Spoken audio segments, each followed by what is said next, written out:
Okay, for the last time at Euro 2024, I'm going to be giving England's players marks out of 10. And they were second best, if that, in the final. They probably weren't even second best in the tournament. They did not play well in Berlin tonight. Spain deserved to win. So here we go with the marks out of 10. Jordan Pickford, 7. He made a couple of really good saves in the second half that kept it at 1-0 and therefore kept England in the game. So he deserved a decent mark, in my opinion. All tournament, his distribution could have been better. 7 out of 10 for Jordan Pickford tonight. Kyle Walker, I gave a 2 out of 10. Now, defensively, you've got to look at him for both goals to an extent. Getting forward, did he do enough to support Saka on the right-hand side, where if they'd overloaded, I think they could have got the better of Cucurella, but it just didn't happen. Kyle Walker, for me, did not do enough. He gets a 2 out of 10. Luke Shaw, well, he did okay, considering it was his first start in any football match since February. Big bold decision again from Gareth Southgate. I don't think Luke Shaw starting was the reason England didn't win the final. He gets a 5 out of 10 from me, Luke Shaw.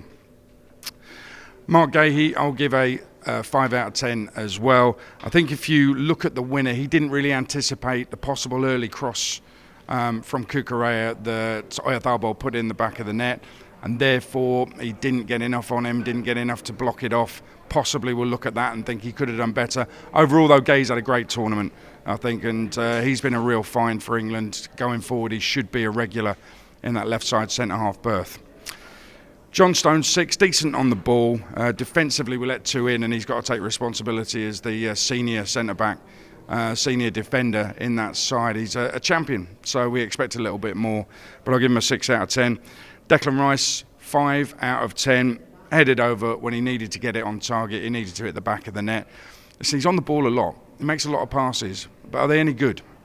That's the big question. There's a lot of sideways, backwards. Is there anything? Can you remember a defence-splitting pass from Declan Rice? Because I can't.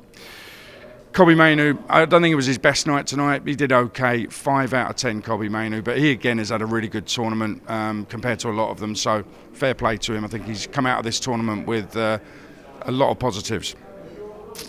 Jude Bellingham, an enigma. I mean, he runs himself into the ground, but we're expecting quality, and then you remember he's young, but he's just won the double with Real Madrid. He's one of the world's best players. The Ballon d'Or was there to be had, and he just hasn't seized it in this tournament. He's not been good. 4 out of 10. We just expect more. He will have regrets from this tournament, Jude Bellingham. I'm going to give Bukayo Saka a 5 tonight because he could have buried Cucurella. He didn't. Did need more help from Walker, but sometimes you just have to take on that responsibility and take on your man more and more, commit him, get him fouling, get him booked, get him sent off, or beat him, get crosses in or score goals. I saw none of that really from Bukayo Saka. Not enough tonight, I'm afraid. Phil Foden, a 5. Again, we know he can do so much more, but plays within himself. Now, maybe it's the England mantra of holding on to what we've got or whatever it might be from Gareth Southgate that keeps Foden playing within himself, but it's frustrating watching Phil Foden for England, no question about that. Harry Kane, he gets a 1 out of 10, and he's lucky to get that. He's clearly not fit. Well, if he's not fit, why are you playing him? If he's not fit, why are you playing him for 60 minutes? We played for an hour with 10 men. So maybe it's brave, the England captain, playing for that long, or maybe it'd be braver to say, look, boss, I can't do it. I'm not going to perform. Give Ollie Watkins or Ivan Toney a chance starting for England tonight. Either way, we played with 10 men for an hour. He gets a 1 out of 10. Subs, Ollie Watkins, I thought caused some problems when he came on, so 7 out of 10 for him. And Cole Palmer, 8 out of 10. Yet again, he's our star man, having come off the bench late in the game, scored a really great goal, thoroughly deserved it as well. And it's really weird when you could say that our best player in the tournament was Cole Palmer, and people probably wouldn't argue with you, yet he didn't start a game. Something seriously wrong there. And Gareth Southgate, 2 out of 10. He kept Kane on for too long. Then we sat back at 1-1. Why on earth we're sitting back when it looked like Spain were there for the taking, I've got no idea. What he really needed to do was go for the jugular, go for the win, and who knows, England could be lifting silverware.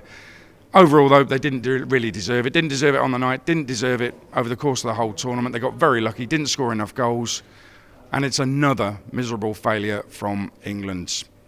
Are we ever going to win a trophy? It doesn't look like it.